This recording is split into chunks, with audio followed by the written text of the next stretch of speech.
Je m'appelle Léa et j'ai 25 ans. On me demande souvent pourquoi je ne vis pas encore de façon indépendante. Et honnêtement, je me pose parfois la même question. La vérité, c'est que la vie ne suit pas toujours le calendrier qu'on se fixe. Je suis graphiste et je travaille en freelance. Je me constitue un portfolio qui, je l'espère, donnera un nouveau sens à ma carrière. Je passe la plupart de mes journées à dessiner des concepts, à peaufiner des maquettes et à jongler avec plusieurs clients, tout en essayant de garder un semblant d'équilibre. Mon enfance n'a pas été simple.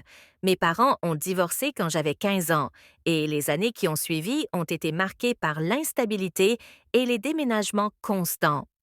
J'ai changé d'école, de maison, et mes amitiés étaient éphémères. J'étais toujours la nouvelle, toujours à la recherche de ma place. À mes 18 ans, je me suis promis que les choses seraient différentes.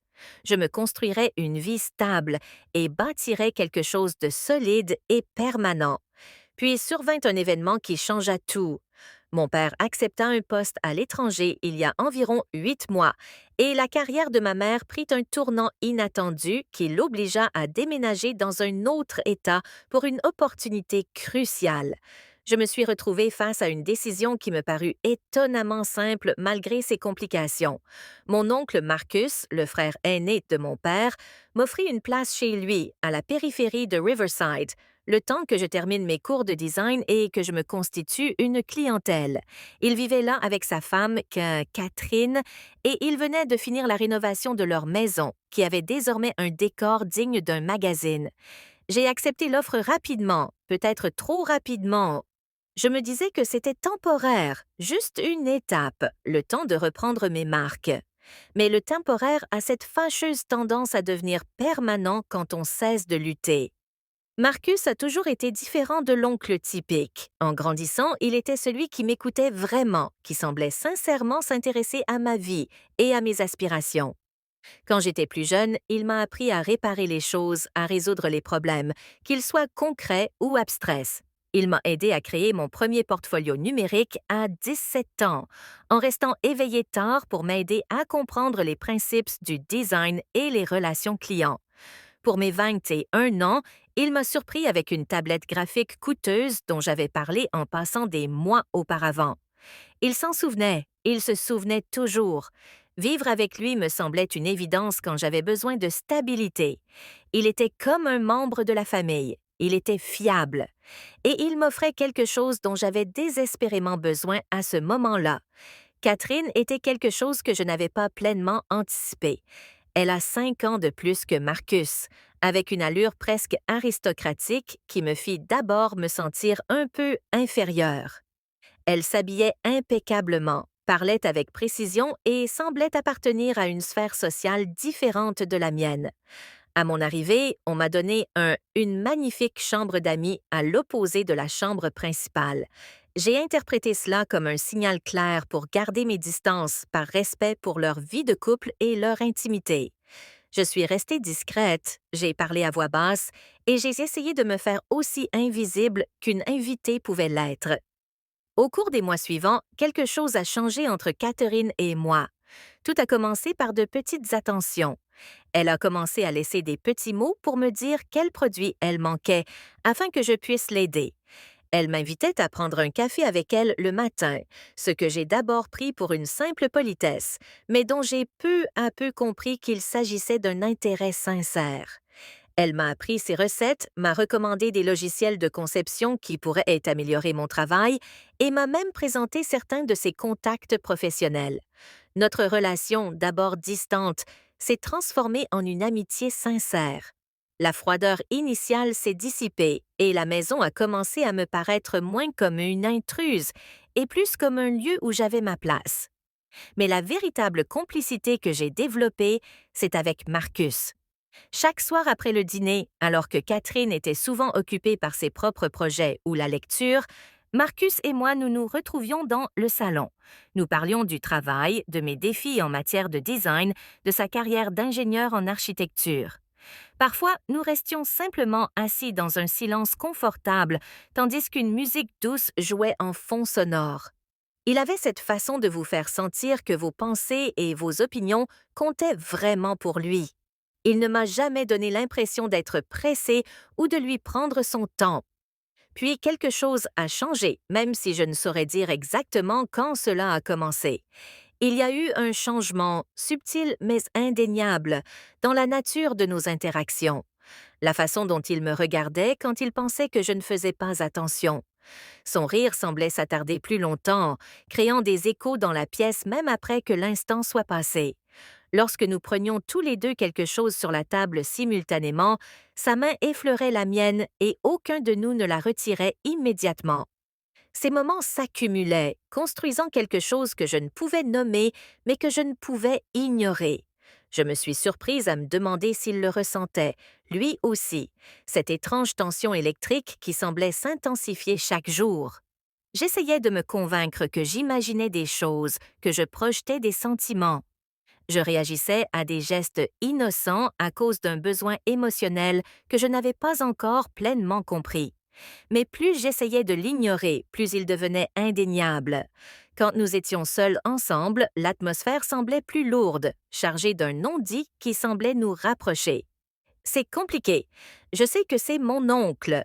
La relation était compliquée par les liens du sang, par la structure familiale, par tout ce que la société dit rendre ce sentiment impossible. Et pourtant, l'impossibilité ne semble pas empêcher le cœur de désirer ce qu'il désire. J'essayais de garder mes distances, d'être plus prudente. Je partais plus tôt le soir, je passais plus de temps dans ma chambre, je m'occupais de tâches qui pouvaient facilement être faites n'importe où dans la maison. Mais l'évitement ne faisait qu'aiguiser la conscience que j'essayais d'atténuer. Chaque interaction s'intensifiait. Chaque contact fortuit me laissait à bout de souffle et désorientée. Cette soirée avait pourtant commencé comme tant d'autres. Catherine avait mentionné plus tôt dans la journée qu'elle assistait à une conférence hors de la ville et qu'elle passerait la nuit chez des collègues de son cabinet. Rien d'inhabituel, quelque chose qui arrivait peut-être 1 ou 2 fois par mois. Marcus avait dit qu'il était fatigué et qu'il comptait se coucher tôt. J'ai décidé de travailler sur des concepts de design dans ma chambre, des projets qui exigeaient de la concentration et une résolution créative de problèmes. J'étais plongée dans mon travail. Mon esprit était complètement absorbé par les palettes de couleurs et les structures d'agencement quand je l'ai entendu. Des pas dans le couloir, devant ma chambre, délibérés et lents. Je me suis arrêtée, à l'écoute, le cœur soudainement emballé sans raison apparente. J'ai entendu la porte de sa chambre s'ouvrir, le léger grincement des gonds. Pendant plusieurs minutes, j'ai tenté de me reconcentrer sur mon travail, mais l'intrusion de ce bruit a brisé ma concentration. Mon esprit était en proie à des impulsions contradictoires. Devais-je aller voir lui? Devais-je laisser les choses dans l'état? Y avait-il une raison valable d'aller dans sa chambre? Ou cherchais-je simplement un prétexte pour être près de lui? Curiosité d'un côté, désir de l'autre. Toute résistance intérieure que j'avais érigée a fini par s'effondrer. Je me suis discrètement glissée jusqu'à sa chambre, avec précaution pour ne pas faire de bruit. Lorsque j'ai poussé doucement sa porte, je l'ai trouvé dans son lit, éclairé par le clair de lune qui filtrait par la fenêtre. Son bras était posé sur sa poitrine, paisiblement endormi. Le clair de lune soulignait les angles de son visage, la ligne de sa mâchoire, créant des ombres qui le rendaient à la fois vulnérable et fort. Je restais plantée sur le seuil, incapable de bouger, à peine capable de respirer, le cœur battant la chamade, un coup de tonnerre contre mes côtes. Je ne savais même pas ce que je cherchais à cet instant. Peut-être simplement être près de lui, sans les complications de la conscience. Peut-être me permettre de ressentir cette étrange attirance sans avoir à la justifier ni à l'expliquer. Je restais là, suspendu dans un moment qui me semblait volé, précieux et terrifiant à la fois. Je ne sais pas combien de temps je suis restée là, mais j'ai dû finir par déplacer mon poids ou me rapprocher, car mon pied a heurté le bord d'une petite sculpture sur l'étagère à côté de son lit. Elle a basculé en avant et s'est écrasée au sol avec un bruit distinct qui a résonné dans le silence de la pièce. Marcus a remué presque aussitôt, ses yeux s'ouvrant en papillonnant. Pendant un instant, la confusion se lisait sur son visage, puis son regard s'est posé sur moi et s'est aiguisé sous la compréhension. Il resta silencieux un instant, rassemblant ses idées, puis un léger rire s'échappa de lui, un rire endormi et confus, qui laissait entendre qu'il n'était pas tout à fait certain de ce qu'il voyait. Victoria, dit-il d'une voix rauque de sommeil, que fais-tu ici? La panique m'envahit. J'étais debout sur le seuil de sa chambre, en pleine nuit. Je n'avais aucune explication raisonnable à lui donner. Je balbutiais quelque chose comme quoi je ne voulais pas le déranger, que je voulais juste vérifier quelque chose que je croyais avoir entendu. C'était une terrible excuse, peu convaincante même à mes propres oreilles. Marcus se redressa lentement, se frottant les yeux, prenant un moment pour se réveiller complètement. Lorsqu'il me regarda à nouveau, il y avait quelque chose de différent dans son expression. La confusion s'était dissipée, remplacée par un regard d'une telle tendresse qu'il me fit fléchir les genoux. Il me fit signe de m'approcher, s'approcher, sa voix conservant cette même douceur habituelle, mais avec une nuance nouvelle, quelque chose de plus profond et de plus intentionnel. « Tout va bien, dit-il doucement. Tu peux venir me parler si tu en as besoin. Quoi qu'il se passe, quoi que tu aies besoin, je suis là. » J'acquiesçais d'un signe de tête, mais intérieurement, je tremblais. J'avais l'impression d'être au bord de quelque chose de profond et d'irréversible.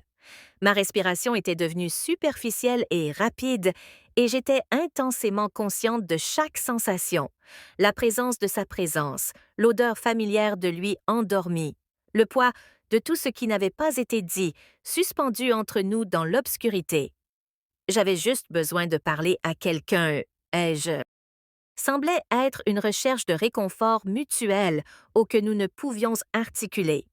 Tous les sentiments que nous ne savions pas exprimer. Le poids de ce qui s'était passé entre nous planait dans l'air comme une question qui exigeait une réponse. Devions-nous continuer? La question non dite flottait entre nous dans ce silence chargé. Ma main bougea d'elle-même, effleurant sa nuque, l'attirant plus près de moi. Cette fois, je ne ressentis ni hésitation ni peur, aucune voix me disant de m'arrêter ou de me retirer. Quelles que soient les barrières qui existaient auparavant, elles s'étaient effondrées. La distance entre nous s'évapora, cela semblait inévitable, terrifiant et nécessaire à la fois. Ses mains m'attirèrent vers lui jusqu'à ce qu'il n'y ait plus d'espace entre nos corps, seulement le son de notre respiration rapide et une compréhension qui ne nécessitait pas de mots. Je ne savais pas où ce moment nous menait, ce qu'il signifierait pour notre avenir, ni pour la vie que nous menions. Mais à cet instant précis, rien de tout cela n'avait d'importance. La seule chose qui existait, c'était cet instant, cette connexion, ce petit univers qui ne contenait que nous deux et rien d'autre. Le reste du monde était devenu insignifiant, fondu dans le néant. La pièce semblait se rétrécir autour de nous jusqu'à ne plus contenir que notre respiration et le poids d'émotions innommables. Son souffle effleura ma nuque, me faisant frissonner. Je n'avais jamais ressenti une connexion aussi profonde, aussi intense et contradictoire. C'était comme se tenir au bord d'un abîme tout en se sentant en même temps en parfaite sécurité. Sa voix, basse et incertaine, résonna contre ma peau, rauque de désir, mais teintée d'hésitation. « Tu es sûr? » murmura-t-il. « Je ne veux pas te faire de mal. » Cette question révélait son conflit intérieur entre ce qu'il désirait et sa peur des conséquences, pour moi et pour ce qui allait suivre. J'ai fermé les yeux, tentant de maîtriser les pensées tumultueuses qui envahissaient mon esprit. Tout en moi était en guerre. Ma raison me criait de reculer, d'en finir, avant que la situation ne m'échappe complètement, avant que nous ne franchissions une limite irréversible. Mais mes émotions brûlaient en si intensément que je ne pouvais plus me refuser ce que je désirais. « J'en suis certaine, » ai-je murmuré, la voix tremblante mais sincère. J'ai senti ma main glisser sur son épaule et suivre le rythme de sa respiration courte et superficielle. Mon cœur battait si fort que j'avais l'impression qu'il allait me transpercer la cage thoracique. Marcus a plongé son regard dans le mien une dernière fois, comme s'il cherchait la preuve que je n'étais pas en train de commettre une erreur catastrophique. Ses yeux étaient emplis d'émotions difficiles à décrire avec précision. Je percevais le désir, une envie de proximité, mais aussi le poids d'une responsabilité invisible. La conscience que cet instant portait des conséquences que ni l'un ni l'autre n'avions pleinement envisagées. Quand nous nous sommes retrouvés, le monde autour de nous s'est complètement dissipé. Le temps lui-même semblait perdre son sens. Le monde extérieur ne pouvait plus nous atteindre. Il n'y avait que nous, enveloppés dans un moment qui je savais qu'il resterait gravé à jamais dans ma mémoire. Puis tout a basculé en un instant. Un bruit a résonné en bas, me faisant tresser tous les muscles. La porte d'entrée s'est ouverte et refermée avec une force soudaine, laissant entrer une bouffée d'air froid. Tous mes sens sont soudainement aiguisés d'alarme et de peur. Marcus restait sur le lit, le regard absent et vague, comme s'il s'accrochait aux derniers instants du monde que nous avions créé avant qu'il ne s'effondre.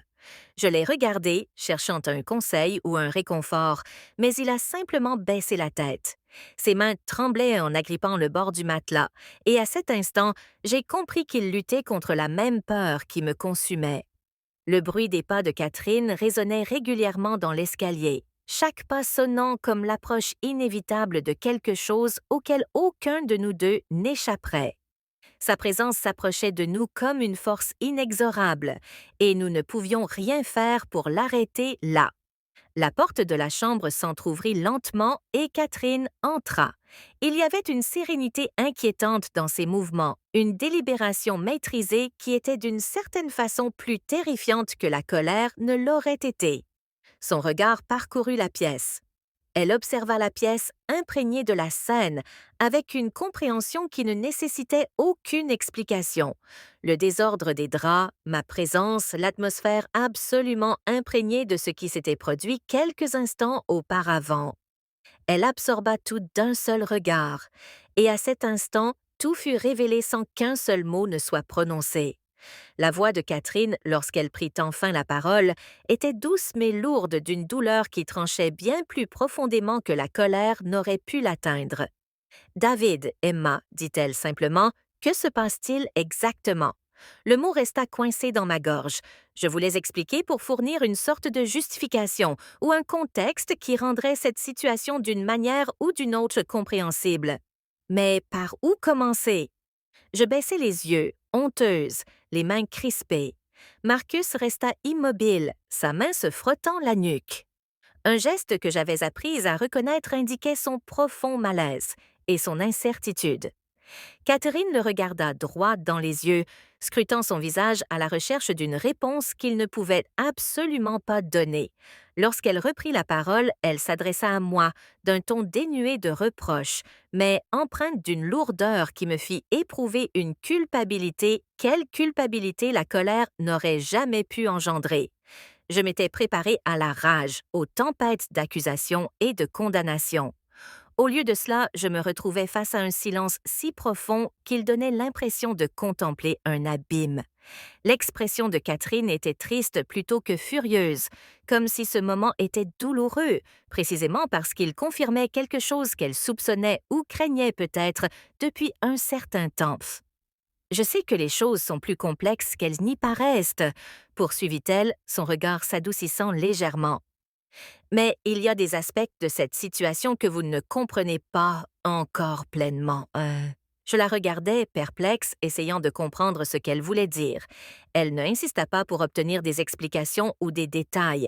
Au lieu de cela, elle se contenta de nous regarder tous les deux avec des yeux emplis à la fois de calme et d'une profonde tristesse, comme si elle s'était préparée à ce moment précis depuis un temps considérable. Marcus resta silencieux durant tout cet échange, les yeux emplis d'un regret et d'une confusion qu'il ne parvenait pas à exprimer. Un silence pesant régnait dans la pièce, sous le poids de tout ce qui avait été révélé. Mais, d'une certaine manière, malgré la nature catastrophique de l'instant, Catherine ne nous abandonnait pas. Au contraire, elle nous accordait une sorte de permission. Non pas la permission de continuer, mais la permission d'affronter la réalité et de commencer à démêler les émotions qui nous avaient menés à ce point. J'ai jeté un coup d'œil à Marcus. Son visage exprimait un mélange complexe de remords, de confusion et d'émotions impossibles à catégoriser ou à décrire. Il évitait mon regard, ses mains s'agitant nerveusement. J'ai compris qu'il portait le poids de cette relation compliquée, une relation que ni l'un ni l'autre n'avions planifiée ni recherchée intentionnellement. Mais en repensant à tout ce qui s'était passé, j'ai réalisé que rien n'avait été délibéré de notre part. Tout s'était produit hors de notre contrôle conscient, sous l'impulsion des émotions, et des liens s'étaient tissés naturellement au fil du temps. La seule certitude était que nous ne pouvions ignorer ce qui s'était passé, ni faire comme si cela n'avait jamais eu lieu. Nous ne pouvions pas revenir en arrière comme avant. Catherine.